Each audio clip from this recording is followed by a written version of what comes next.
আসসালামু আলাইকুম।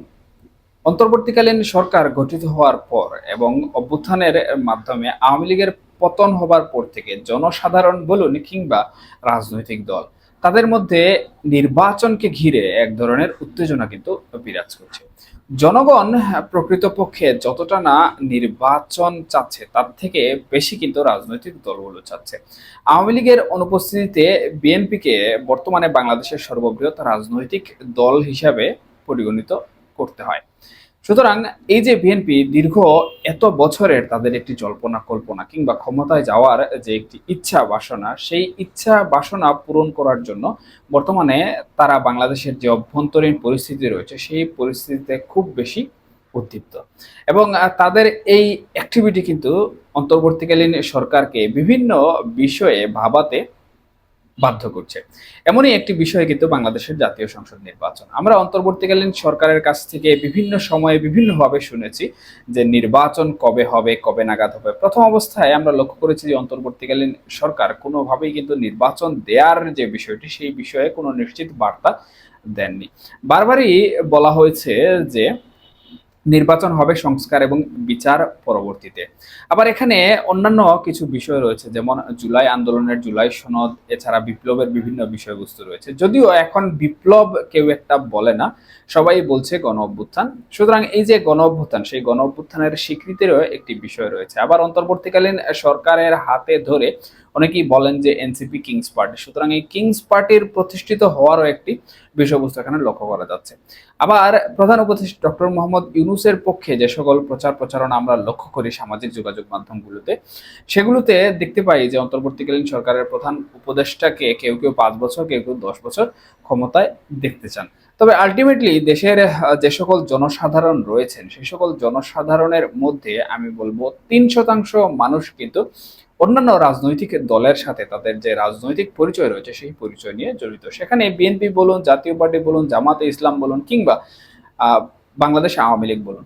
সুতরাং এই যে 3% মানুষ নির্বাচন চায়, সেই 3% মানুষের এই ইচ্ছা অভিলাষকে কিন্তু কোনোভাবে অন্তর্বর্তীকালীন সরকার ফেলে দিতে পারে না।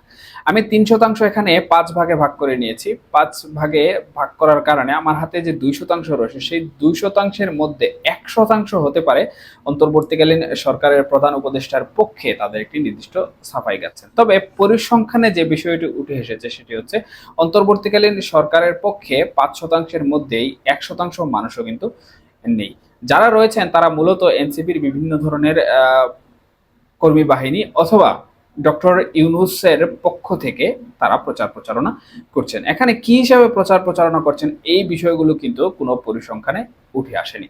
এখন 5%-এর মধ্য থেকে 3% যদি বিভিন্ন রাজনৈতিক দলের নেতাকর্মী হয়ে থাকেন, জনসমর্থক হয়ে থাকেন, 1% যদি এনসিপি কিংবা ডক্টর মোহাম্মদ ইউনূসের সমর্থক হয়ে থাকেন, এবং বাকি 1% যেটি রইল সেটি তারা হয়তোবা নির্বাচন চান না, কিংবা তারার যে নির্বাচন বিষয়টি রয়েছে সেই বিষয়টি নিয়ে তারা এক প্রকার অনীহা প্রকাশ করছেন, এমনটি ধরে নেওয়া হয়েছে। তাহলে অন্তর্বর্তীকালীন সরকার আসলে কোন দিকে যাবে? অন্তর্বর্তীকালীন সরকারের যাওয়া উচিত নির্বাচনের দিকে। এই যে একটি পরিসংখ্যান, সেই পরিসংখ্যান অনুযায়ী আমরা লক্ষ্য করেছি যে অন্তর্বর্তীকালীন সরকার কিন্তু পরবর্তীতে তাদের যে ধ্যান ধারণা সেই ধ্যান ধারণা পরিবর্তন করেছে এবং বাংলাদেশে নির্বাচন দেওয়ার একটি বিষয় তারা প্রকাশ করেছে। এবং অন্তর্বর্তীকালীন সরকারের প্রধান উপদেষ্টা বলেছেন যে 2026 সনের এপ্রিলে নির্বাচন হবে।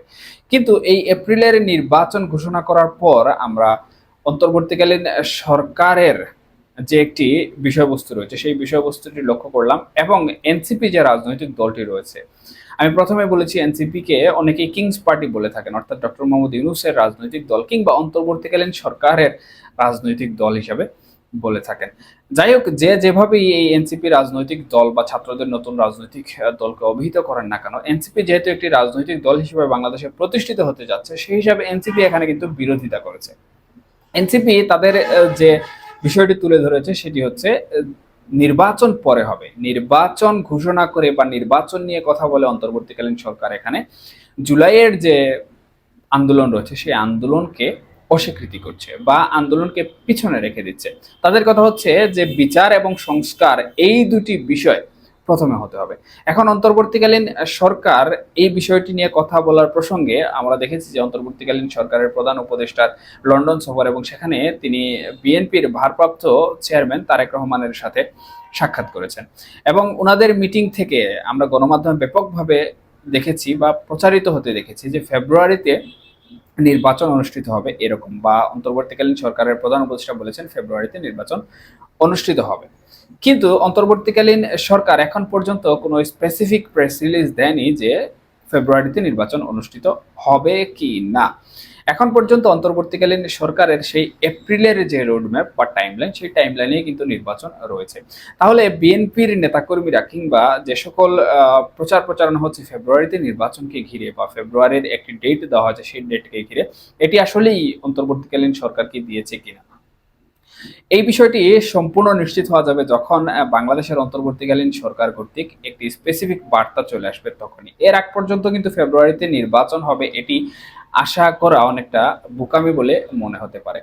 তবে এই যে একটি ডেট এসেছে বা ফেব্রুয়ারিতে নির্বাচনের কথা বলেছেন প্রধান উপদেষ্টা, এটি ঘিরেও কিন্তু এনসিপি এক ধরনের বিরোধ তৈরি করেছে এর মধ্যে, এবং তারা চাচ্ছে না যে ফেব্রুয়ারিতে নির্বাচন হোক। এখানে অন্তর্বর্তীকালীন সরকারের প্রধান উপদেষ্টা বলেছেন যে সংস্কার এবং বিচার যদি সম্ভব হয় তাহলেই কিন্তু ফেব্রুয়ারিতে নির্বাচন দেওয়া সম্ভব। যদি এগুলো সম্পূর্ণ না হয় তাহলে অন্তর্বর্তীকালীন সরকার নির্বাচন দেবে না। তাহলে কি এপ্রিলের যে ডেট দেওয়া হচ্ছে সেই টাইমলাইনের মধ্যে যদি বিচার এবং সংস্কার সম্পূর্ণ না হয় তাহলে কি তখনও নির্বাচন পিছিয়ে নেওয়া হবে কিনা, এই প্রশ্নটিও কিন্তু ওঠা শুরু হয়েছে। এখন এই বিষয়গুলো নিয়ে আসলে বিএনপি কি করবে সেটি বিএনপি ভালো জানে। এদিকে বাংলাদেশ আওয়ামী লীগ নির্বাচনে অংশগ্রহণ করবে কি করবে না এই বিষয়টি নিয়ে এক ধরনের কথাবার্তা হচ্ছে। অন্তর্বর্তীকালীন সরকারের প্রধান উপদেষ্টা ইতিমধ্যে বলেছেন যে আওয়ামী লীগের কার্যক্রম কার্যত স্থগিত করা হয়েছে, নিষিদ্ধ করা হয়নি। আন্তর্জাতিক গণমাধ্যমে বা আন্তর্জাতিক যে সাক্ষাৎকারগুলো দিয়েছেন তিনি লন্ডনে, সেখানে তিনি এই বিষয়টি উল্লেখ করেছেন।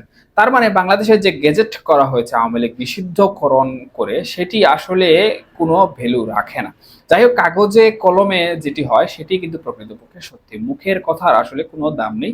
তাহলে আমাদের ধরে নিতে হবে যে বাংলাদেশ আওয়ামী লীগের কার্যক্রম স্থগিত নয় বরঞ্চ নিষিদ্ধ হয়েছে, এবং এই নিষিদ্ধ হওয়ার কারণে তাদের নিবন্ধনও স্থগিত হয়েছে।